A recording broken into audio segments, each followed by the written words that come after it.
Okay, let's go.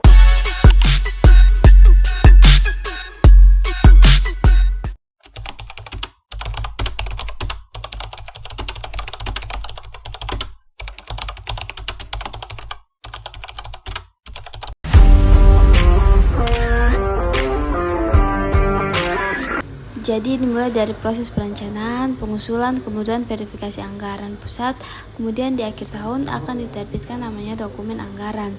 Jadi itu adalah proses mekanisme APBN. Jadi biasanya sebelum proses perencanaan itu sudah dikasih rambu-rambu.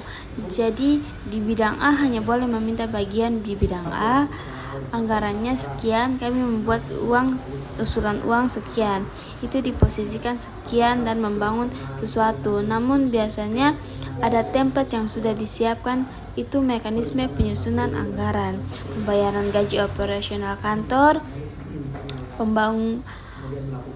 pembangunan sarana prasarana, semua melalui mekanisme itu.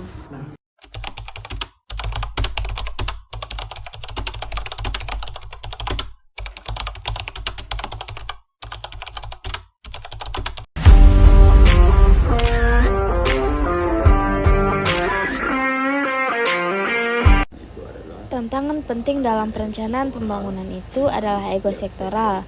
Jadi di Indonesia itu salah satu tantangan serius dalam perencanaan itu adanya ego sektoral, di mana setiap sektor itu menganggap sektornya paling penting dan tidak networking dengan sektor-sektor yang lain. Sehingga kadang-kadang ada yang direncanakan itu dia melihat apa yang menjadi problemnya dia, tapi kemudian tidak relate dengan persoalan sektor-sektor yang lain. Itu yang menjelaskan mengapa perencanaan kita itu tidak komprehensif, tidak berjaring untuk menyelesaikan satu persoalan yang sama. Jadi kadang-kadang satu persoalan yang sama itu dibaca dengan cara-cara yang berbeda, pendekatan yang berbeda, dan program yang berbeda sehingga tidak cukup efektif untuk menyelesaikan persoalan-persoalan itu.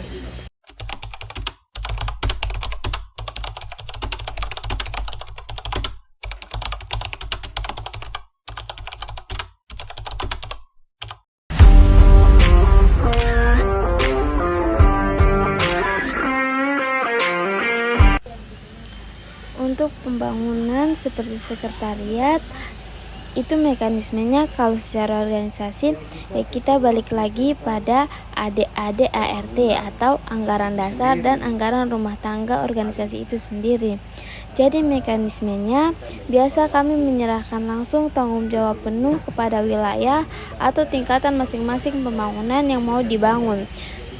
Contohnya di tingkat provinsi, ya kami di DPD, Dewan Perwakilan Daerah, HNSI Provinsi bertanggung jawab langsung.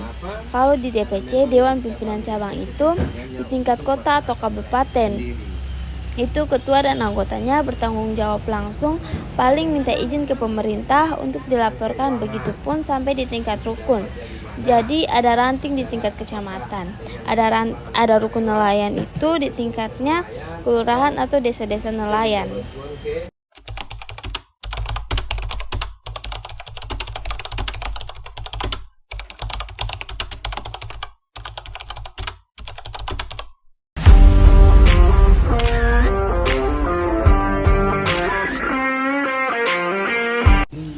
Dalam perencanaan pembangunan, kami memiliki evaluasi.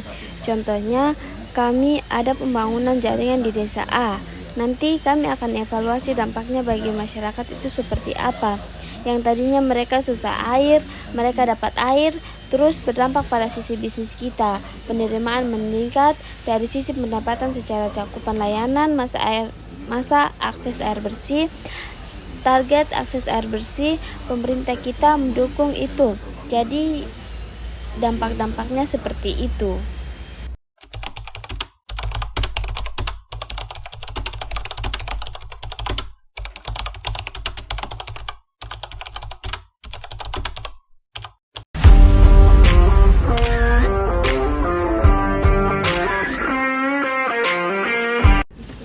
Biasanya setelah melaksanakan untuk perencanaannya, nanti kami usulkan 1 tahun sebelumnya biasanya kalau di pemerintah. itu usulkan ke pemerintah provinsi atau ke kementerian. Jadi ada 2 jalur. Kalau yang sanggup dikerjakan oleh pemerintah provinsi, berarti nanti provinsi yang bangun. Tapi kalau tidak sanggup dilaksanakan oleh pemerintah provinsi dan diteruskan ke kementerian, dan kementerian bisa anggarkan untuk ada pembangunan, maka akan tetap berjalan. Jadi 1 tahun sebelumnya sudah ada penganggaran, sehingga tahun depan sudah patok persis bahwa ada pembangunan di sini.